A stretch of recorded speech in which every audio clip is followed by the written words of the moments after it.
At a post-run dinner with friends, Mayfield Heights' Mike Shaughnessy is all smiles. An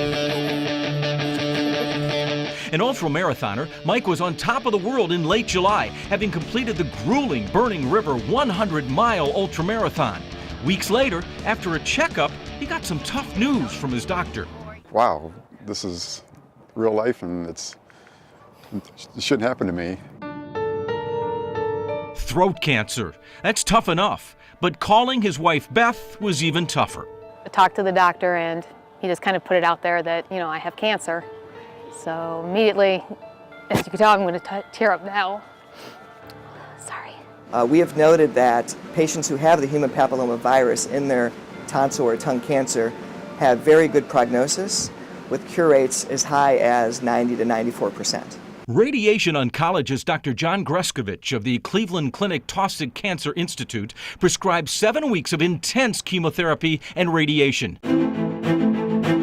Mike wanted to keep running. There was a 50K race, 31 miles, in November, and it would be Beth's first. Mike wanted to run some and be there for Beth. Next thing you know, there's orders for these shirts, the Beat Cancer, no one runs alone, or no one fights alone. When you get to the race and you see like 30 people with red shirts running with you, it really helps. And this is when Mike showed his grit and his gratitude.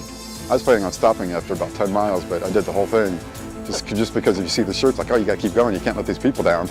I was quite shocked when he told me on the 3rd week of radiation that he had just run 50 kilometers. Through the treatment, Mike lost 15 pounds. Beth refused to let him get down. The days that I was feeling terrible, she would just sit down like, no, look how well you're doing. Everyone else is, they're in the hospital in feeding tubes and pain patches, and you're still out there running, you're still moving, so. Beth insists the medical team lightened the load immensely. They took care of you, they were compassionate. It was just kind of like you had your own family there. Treatment done, starting January 1st, Mike battled back and is getting stronger. This is a recovery year, but next year I'll sign up for another 100-mile race. Yes, as March gave way to April, Mike learned he is cancer-free. Now, this could be a story about world-class care or about the power of living a life of fitness. But really, when you think about it, it's a love story every step of the way. John Telich, Fox 8 News, Mayfield Heights.